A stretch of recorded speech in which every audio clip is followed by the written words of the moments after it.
ევროკავშირში განსაკუთრებულად ძალიან განვითარებულია მეფუტკრეობა და ამ მეფუტკრეობა ჩვენც იმედი გვაქვს, რომ განვითარდება ჩვენ ჩასახლებაში და დევნილების ეკონომიური და სოციალური პირობები განვიჯობესდება.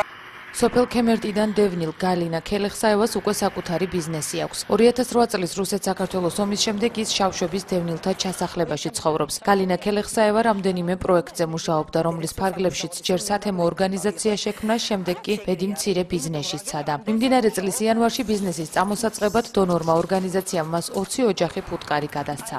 თაფსაემ ევროპაში ისეთ ყურადღებას აღარ აქცევენ, როგორც ჭეოსა და იმასა, რა ქვია, ფუტკრის რძეს. და უფრო მაგაზე ვიმუშავებთ. ჩვენი ის არის უფრო მიზანი, რომ მივახციოთ მაგიქა, რომ მე თვითონ საკონტაქტო ისინი აქვთ ადამიანები ევროკავშირში და კონტაქტია ყოველთვისა და მე რეალიზაციაც თვითონ გაგვაკეთებინებს. მეფუტკრეობის მეურნეობა ორი ოჯახის საკუთრებაა. ქელეხსაევების ოჯახთან ერთად ფუტკარს ფარეხელაშვილებიც უვლიან. მეურნეობის მფლობელები საწყის ეტაპზე ფუტკარს მოაშენებენ, რის შემდეგაც 10 ძირი ფუტკარი კიდევ რამდენიმე დევნილ ოჯახს გადაეცემა. ფუტკარს ამ ეტაპზე გამრავლების პერიოდი აქვს. ივლისის თვეში დევნილები თაფლს პირველად ამოიღებენ.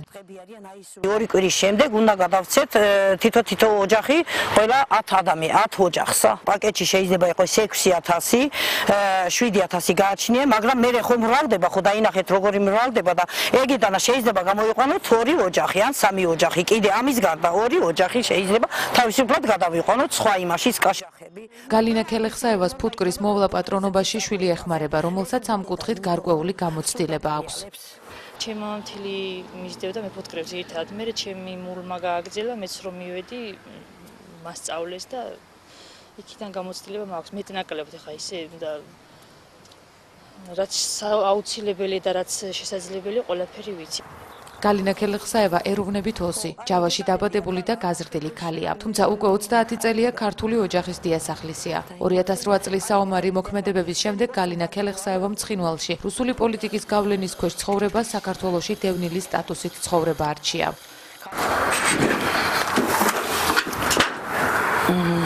შავშობის დევნილთა ჩასახლებაში გალინა ქელეხსაევა ერთადერთი არ არის, რომელსაც მცირე ბიზნესის წამოსაწყებად პროექტი დაუფინანსდა და თანხა გადაეცა. დევნილ ოჯახებს შემოსავალი უკვე საკუთარი ბიზნესიდან აქვთ. კასრაძეების ოჯახმა მარწყვის სადემონსტრაციო ბაღი გააშენა. მოსავალი უკვე აიღეს და სარეალიზაციოდაც გაიტანეს. თითო ძირმა უნდა მოგცეს თითო კილო. აი ერთი ძირმა მარწყმა უნდა მოგცეს 1 კილო. დაგვიგვიან და ჩვენ ვერ გავაკეთეთ, ზამთარი დიდი იყო პერიოდი. მაგიტო სუტავალი მოილია. 2008 წლის აგვისტოს ომის შემდეგ ლტოლვილთა და განსახლების სამინისტრო დევნილი ოჯახების დასახმარებლად კომპაქტურად ჩასახლების ობიექტებში სხვადასხვა სახის პროექტებს ახორციელებს. სამინისტრო დონორ ორგანიზაციებთან მუშაობას აქტიურად აგრძელებს იმ მიზნით, რომ იძულებით გადაადგილებულ პირებს მუდმივი შემოსავლის წყარო გაუჩნდეთ.